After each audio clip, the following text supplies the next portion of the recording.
สบายดีสวัสดีพ่อแม่พี่น้องมื้อนี้น้องตายสิพามาเบิ่งเนาะบรรยากาศอยู่น้องเนาะพี่น้องอันนี้ก็เป็นน้องสะโอเนาะเขาจะเอิ้นน้องสะโอน้องแหะอันนี้เป็นน้องอยู่บ้านน้องตายเด้อเวลาสิหากินหาหยาก็มาหาอยู่นี่เนาะมันเป็นน้องเด้อันนั้นก็คือเขาเจ้ากำลัง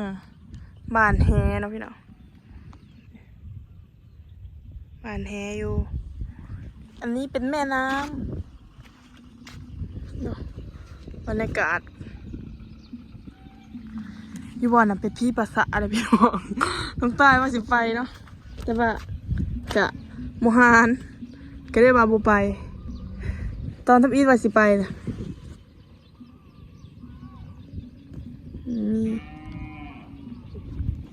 โอ้ยอะไรก็เห็นอย่างนั้นนี่เนาะบรรยากาศโอ้ใส่หม้ออียักอันนี้ใส่ยูโคโอ้พี่น้องเขาจะใส่หม้อยูโคอ้าวคือใส่หม้อแบบนี้เอ้าอะไรครับนี่อียังคือใส่หม้อแบบนี้พี่น้องใส่หม้อยูโคว่ะอ้าวแล้วนี่ก็เป็นเนาะใส่หม้อยูโค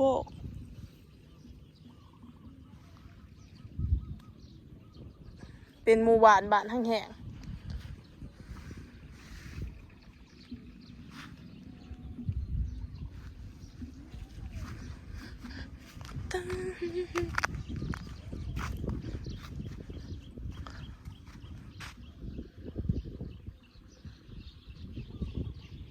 ม่ได้มาสอนเนี่ยโอ้บนเอาแยงมาสอนเว้ยป้าช่วงสิมีกุ้งร้ายขนาดกุ้งบ้านนี่เขาอยากบ่อึดป้าเดียวลงใจสิว่าคิดว่าสมบรรยากาศเนาะสิลายเจ็บขามัน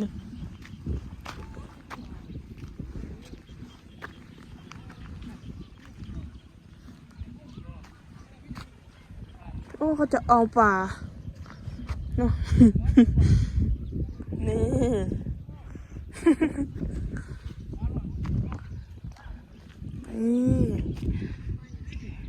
นี่พี่น้อง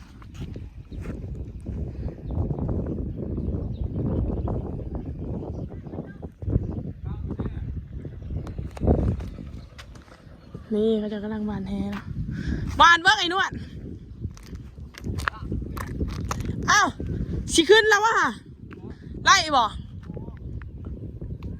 ปาโถ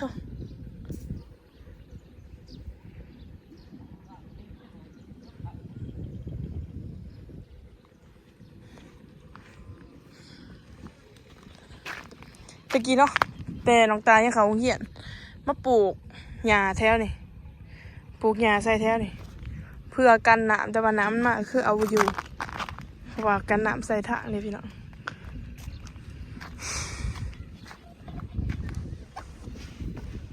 โอ้ภัยได้อยู่พีภาษาเบิ้งสิเขาไปด้วยว่าพีภาษานี่เบิ้งพ่พี่น้องภาษาบ้านน้องตายถ่ายอยากเบิ้งคอมเมนต์มาเด้อเดี๋ยวจะพาดูที่บ่อนนั้นเนาะคือบอนขจูดคนตายนะพี่น้องโอ้บอกเลยว่าน่าสยดสยองแต่ว่าน้องตายกะมาคนเดียวกับมหานไปปันไดขันหมูมานะสิไปอยู่หนาคือผีหัวกระยานนี่วอกผีไปเดี๋ยวสิพาขี่รถกลับกันเลยเนาะกลับกันเลยนะจ๊ะโอ้ยทางไวรถไก่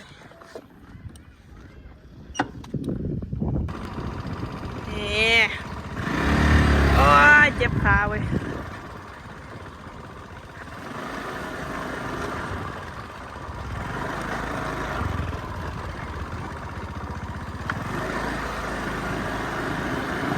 เดี๋ยวพาขี่รถเลาะหมู่บ้านเนาะโอ้บอกเลยอะคนเดี๋ยวไปอยากซูมี่หรอกพี่น้องเขาไปไทยเบิร์ดเนาะ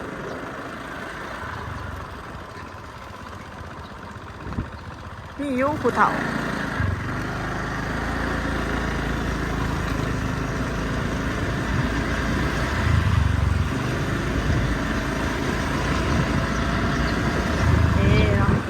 เด็กก็ไปดูว่า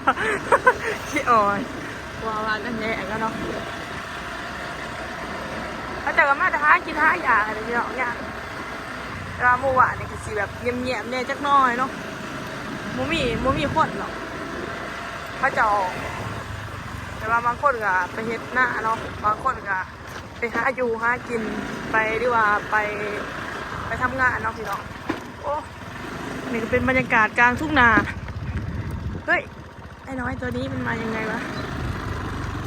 นี่เขาต้องหลบนะไม่หลบไม่ได้นะเดี๋ยวเขาหลานะ นี่เนาะบรรยากาศเมื่อวานน้องตากับซิประมาณนี้ไปลงคุ้ม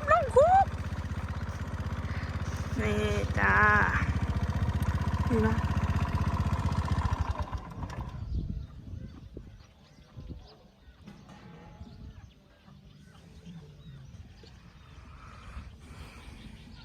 อันนั้นก็จะเป็นน้องเนี่ยไปจริงๆก็เป็นน้องนี่เห็นไหมเขาจะหวานกะได้นี่พี่น้องแต่ว่าหนามันมากก็ได้ว่าอันนี้เบิดอันนั้นก็จะเป็นบัตรเนาะบัตรเดี๋ยวสิไปเบิ่งบอลเขาหาอยู่หากินโอ้ยรถน้ำมันสิเบิดห้ามึงเอ้ยตายขอโทษขออภัยน้ำท่วมกล่องสั่นเด้อพี่น้องกล่องอยากสั้นๆเนี่ยจักหน่อยสิว่าได้จักหน่อยสั้นร้ายเติบเบิ้งสิขี่รถไต่ขนาด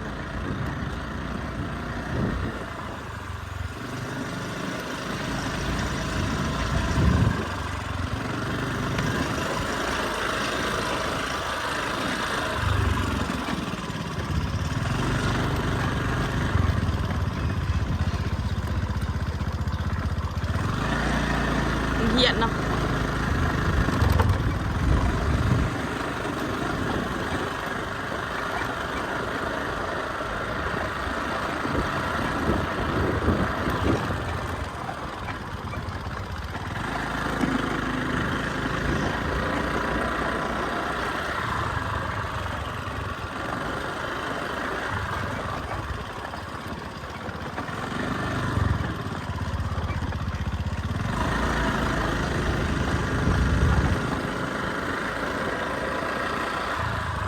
สิพาเอาหลายตาเด้อพี่น้อง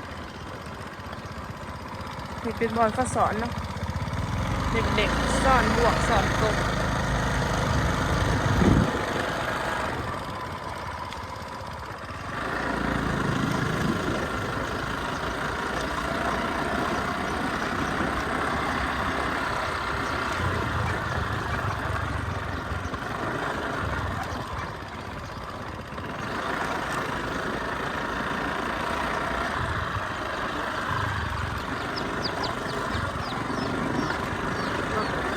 อันนี้ก็จะเป็นพระเจ้าไทยหน้าหุดใบแล้วพี่น้อง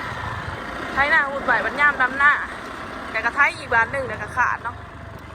อ้ายจ้ำโอ้ยลงตะคุ่มเว้ย